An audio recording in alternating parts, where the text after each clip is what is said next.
नमस्कार। आज हम शुरू करेंगे सुनामी के बारे में। सुनामी एक टर्म है, ये पेपरों में आपके आता है, तो इसी विषय पर थोड़ा सा चर्चा करेंगे। सुनामी जो है ये जापानी भाषा का शब्द है जिसका अर्थ होता है तटीय तरंग।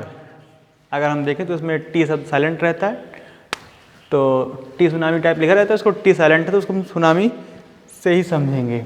जैसे अभी भूकंप के बारे में हमने कल जानकारी प्राप्त की थी कि भूकंप क्या है। तो भूकंप में आपने देखा था कि जो मेंटल एरिया है वहाँ से तरंगें निकलती हैं और फिर पृथ्वी के तटीय क्षेत्र पर या एपिसेंटर के आसपास के क्षेत्रों पर, जहाँ पर भी ये इसका एपिसेंटर होता है, आदि केंद्र के ऊपर ये बहुत ज़्यादा घोर विनाश करती हैं और आगे की तरफ भी नुकसान करती हैं। ऐसी ही एक सुनामी विधा है जो नुकसान का एक पर्याय है। ये जापान में बहुत ज़्यादा नुकसान करती है। अभी भारत में भी आई थी सुनामी, तो ये भी नुकसान का विषय है, तो इसके बारे में थोड़ा समझ लेते हैं। ये इसका आदि केंद्र है, ये तटीय तल है और ये तटीय क्षेत्र है। इस एपिसेंटर से इस सुनामी ने यहाँ पे ऊपर उठना शुरू किया। उठने के साथ ये जो सुनामी और कुछ नहीं, पानी एक धारा है, उसी तरंग का बड़ा एक विस्तृत रूप है। बहुत ज़्यादा मात्रा में जब पानी आया था वही सुनामी रूप धारण कर लेता है। तो यहाँ से ये चूँकि समुद्र में भी ये चलती है और तटीय क्षेत्र में भी आती है, लेकिन समुद्र में इसकी अगर रफ्तार देखें तो मिड सी में इसकी रफ्तार है 200 किलोमीटर की लंबाई है इसकी। कोस्ट तटीय क्षेत्रों में 10 किलोमीटर की लंबाई है इसकी। आयाम इसका 1 मीटर और 30 मीटर है। ये फिजिक्स का विषय है, इसको यहाँ पर समझाना सही नहीं है। गति इसकी तेज होती है और तटीय क्षेत्रों पर इसकी गति धीमी होती है। तो गति तेज होने के कारण जब ये समुद्र में आती है तो सुनामी तट पर ही ज़्यादा खतरनाक होती है, समुद्र में नहीं। कारण ये है कि समुद्र में इसकी गति तेज होती है तो जहाज़ों को भी पता नहीं चलता और तेजी से धाराएं निकल जाती हैं। अब तटीय क्षेत्र पर ये धीमी होती है, इसीलिए ज़्यादा खतरनाक होती है। कारण क्या है, जब ये तटीय क्षेत्र पर आती है पानी आने के बाद ये टकराता है। तटीय क्षेत्र में टकराने के बाद ये बड़ी तेज ऊंचाई से पानी ऊपर उठता है और वही आकर के विभिन्न प्रकार के तटीय क्षेत्रों में घुस करके उसको नुकसान पहुँचाता है, क्षति पहुँचाता है। सुनामी आने के पहले जो समुद्र का पानी थोड़ा पीछे की तरफ हटता है ताकि प्रेशर बना करके फिर से वो आगे की तरफ आ सके। अब सुनामी के लिए भारत सरकार ने क्या किया हुआ है, तो भारत के मैप में अगर हम देखें तो ये अंडमान निकोबार का क्षेत्र है। इस अंडमान निकोबार के क्षेत्र से यहाँ पर एक डिवाइस लगाई गई जिसका नाम है DART। DART का मतलब है deep ocean assessment and reporting of tsunami. ये एक डिवाइस लगाई गई, इसका कंट्रोल हैदराबाद में यहाँ पर दिया गया है। तो यहाँ से इसका कंट्रोल है। जैसे ही सुनामी आएगी उसके 8 घंटे पहले ये उपकरण इस सेंटर को बता देगा और इस तटीय क्षेत्र पर एक अलर्ट घोषित कर दिया जाएगा, तो ताकि जो वहाँ के मछुआरे हैं या अन्य लोग हैं उनको सलाह दी जाती है कि यहाँ पर समुद्री तटों पर न जाएं। सुनामी आने के लिए इनको दूर कर दिया जाता है और जो जान माल का नुकसान उसको बचाया तो नहीं जा सकता लेकिन कम किया जा सकता है। तो समुद्र तटीय भूकंप का पता लगाकर ये डिवाइस जो है ये 8 घंटे पहले सूचना को भेज देगी। अब चट्टानों पर थोड़ा सा बात कर लेते हैं क्योंकि सिलेबस में थोड़ा सा इसका भी हिस्सा है। कभी कभी पूछता है कि जीवों का जीवाश्म कहाँ पर पाए जाते हैं, तो इस समस्या से निपटने के लिए आपको थोड़ा सा हल्का सा जो सिलेबस है उसमें हम टच करा करके और उसका बेसिक समझा करके आगे बढ़ते हैं ताकि भूले ना। रॉक्स चट्टानें क्या होती हैं, तो अभी हमने मेंटल की बात की थी। मेंटल क्रस्ट और कोर 3 हिस्सों की बात की थी, जिसका हमने नाम पहले सियाल, सीमा और निफे था। ऐसी वही जिनका आधुनिक वर्गीकरण हुआ था। तो जो मेंटल का एरिया था, भूप्रपट्टी का जो मेंटल एरिया था, ये वाला ये मेंटल एरिया था। यहीं पर ये अर्ध तरल अवस्था में होता है, तो मैग्मा या लावा, फेविकोल, खखार, ये तमाम चीज़ें हैं जो अर्ध तरल अवस्था में होती है। ये पिच का चलता है, बड़ा इसका चलने का सिस्टम अलग होता है। कहीं आप गिराएं तो ये लुढ़क जाएगा, फिर सिमटेगा, उस तरह से चलता है। तो ये मैग्मा होता है, ये अर्ध तरल अवस्था में यहाँ पे भरा हुआ है।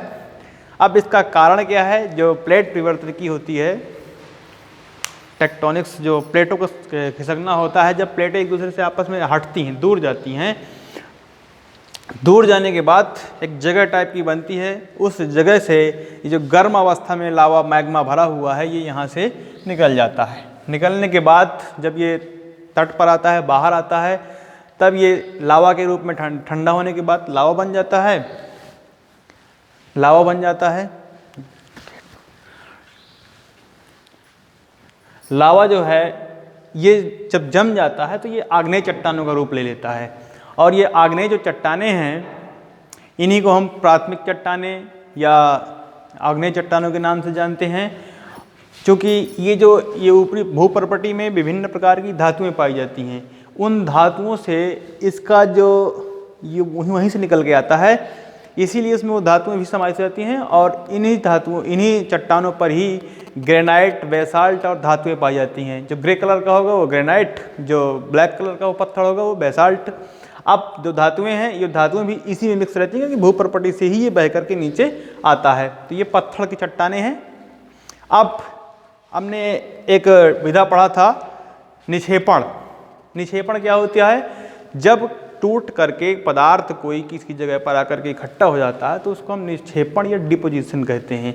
ये निक्षेपण हुआ। निक्षेपण इन्हीं अवसादी चट्टानों का जब निक्षेपण होता है तब ये यहाँ से धीरे धीरे निक्षेपित होकर के एक अवसाद के रूप में इकट्ठा हो जाती हैं, जिसको हम द्वितीयक या अवसादी चट्टानें कहते हैं।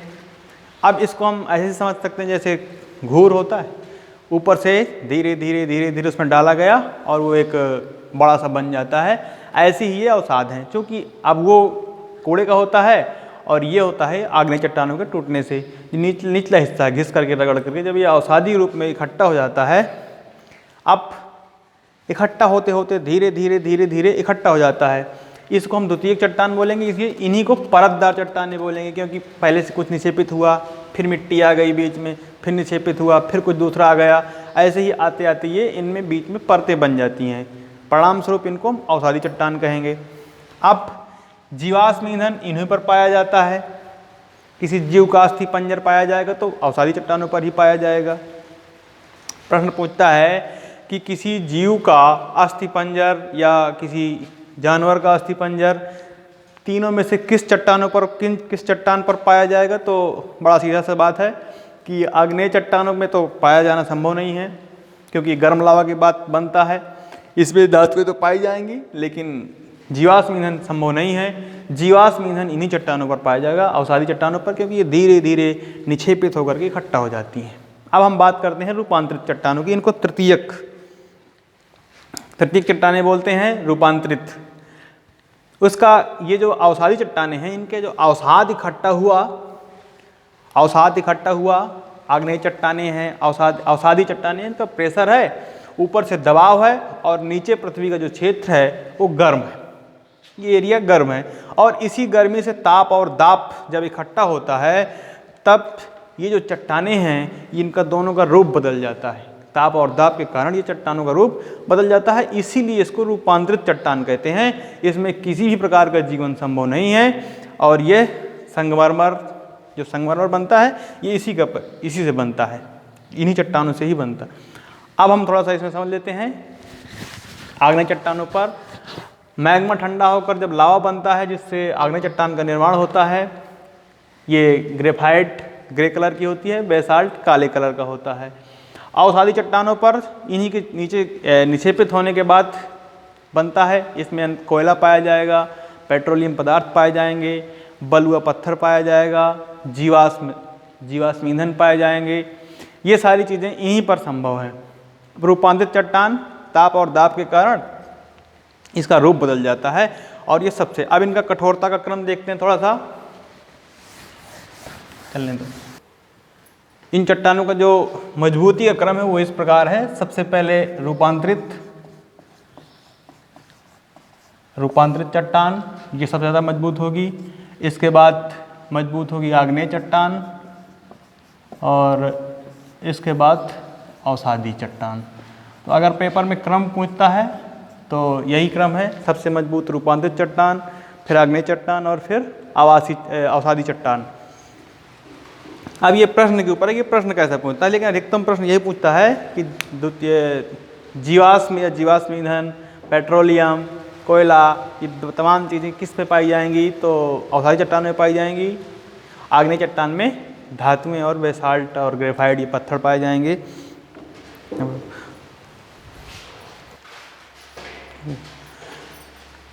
जीवों के सरवाइव करने के लिए जो अजैविक घटक की बात की थी, उन्हीं में से नाइट्रोजन चक्र, जल चक्र, कैल्शियम चक्र, ये अलग अलग हैं, लेकिन महत्वपूर्ण ज़्यादा है नाइट्रोजन चक्र और यही ज़्यादातर परीक्षाओं में आपके पूछता है। तो इस पर थोड़ा सा बात करते हैं। नाइट्रोजन चक्र। नाइट्रोजन सजीवों के लिए आवश्यक तत्व है जो जीवों के ऊतकों का एक महत्वपूर्ण घटक है तथा जीव के शरीर में यह प्रोटीन, अमीनो एसिड तथा अन्य नाइट्रोजन पदार्थों के रूप में पाया जाता है। जो जीव द्रव्य होता है जिससे जीव सर्वाइव करता है वह नाइट्रेट से ही बनता है। बिना नाइट्रेट के जीव द्रव्य का सर्वाइव करना संभव नहीं है, उसका बनना ही संभव नहीं है। अब थोड़ा सा समझते हैं कि नाइट्रोजन स्थिरीकरण क्या होता है। जैसे हम खाना खाते हैं तो सीधे गेहूं को खाना हमारे लिए संभव नहीं है, उसको पीसेंगे, पिसाने के बाद फिर उसका आटा गूँथा जाएगा, फिर वो रोटी बनेगी, फिर खाया जाएगा। ऐसे ही भोजन जब जो पौधे हैं, वनस्पतियाँ, ये सीधे भोजन को ग्रहण नहीं कर सकती हैं। जब सीधे नाइट्रोजन इनको दे दिया जाए तो उसको ग्रहण करना इनके लिए संभव नहीं है। इसी प्रकार से ये नाइट्रेट के माध्यम से भोजन को ग्रहण करती हैं वनस्पतियाँ, जीव जंतु। तो राइजोबियम एक ऐसा वो है बैक्टीरिया जो पौधे की शर्करा से भोजन को प्राप्त करता है और इसको नाइट्रेट बदलता है। परिणाम स्वरूप ये गांठों में रहता है, दलहनी फसलों की गांठों में पाया जाता है और इसी क्रिया से उसको नाइट्रेट मिलता है पौधे को और वो अपना सर्वाइव करता है। एजेटोबैक्टर ये भी बदलता है, नाइट्रोजन का स्थिरीकरण का कार्य करता है, नाइट्रेट में बदलने का कार्य करता है। क्लास्ट्रीडियम है, तड़ित, ये तड़ित जो वायुमंडलीय घटनाएँ होती हैं इससे भी बनता है। नील हरित शैवाल, कुछ नील हरित शैवाल होते हैं जो धान के खेतों में पाए जाते हैं और ये भी नाइट्रोजन स्थिरीकरण का कार्य करते हैं। कुछ अफलीदार पौधे होते हैं जैसे एलनस और गिंगो, ये भी बदल देते हैं। तो नाइट्रोजन स्थिरीकरण एक आवश्यक प्रक्रिया है। इसमें एक अमोनीकरण भी होता है, नाइट्रीकरण भी होता है और विनाइट्रीकरण भी होता है, लेकिन ज़्यादा डिटेल में जाने से कोई फ़ायदा नहीं है। आपके पेपर में सिर्फ ऐसे ही प्रश्न आता है कि नाइट्रोजन स्थिरीकरण के लिए कौन कौन से जिम्मेदार हैं। तो एक साइनोबैक्टीरिया का भी नाम आता है। अगर इनमें से ये नाम आते हैं तो आप ये सारे के सारे नाइट्रोजन स्थिरीकरण में अपना योगदान देते हैं। नाइट्रोजन स्थिरीकरण एक आवश्यक घटक है। इसको थोड़ा सा इसका सिलेबस में था आपका, तो इसको पढ़ाना जरूरी था। अब हम अगले नेक्स्ट क्लास में बायोडाइवर्सिटी, जैव विविधता की और हॉटस्पॉट तप्त स्थलों की बात करेंगे और बड़ी शीघ्रता से ही आपके पाठ्यक्रम को समाप्ति की ओर लाया जाएगा। कुछ वीडियो ऐसे हैं जिनमें किसी में आवाज़ की प्रॉब्लम है तो आप कंटेंट पर ध्यान देंगे, थोड़ा सा वीडियो की क्वालिटी पर ध्यान नहीं देंगे, क्योंकि हमारा ज़्यादा इस क्षेत्र पर अनुभव नहीं है। आपको कंटेंट अच्छा दिया जाएगा, इसकी गारंटी है। अगर आपको वीडियो अच्छा लगे तो लाइक, शेयर और सब्सक्राइब करिए। कोई समस्या है तो कमेंट में आप लिखिए, उसका समाधान किया जाएगा। धन्यवाद।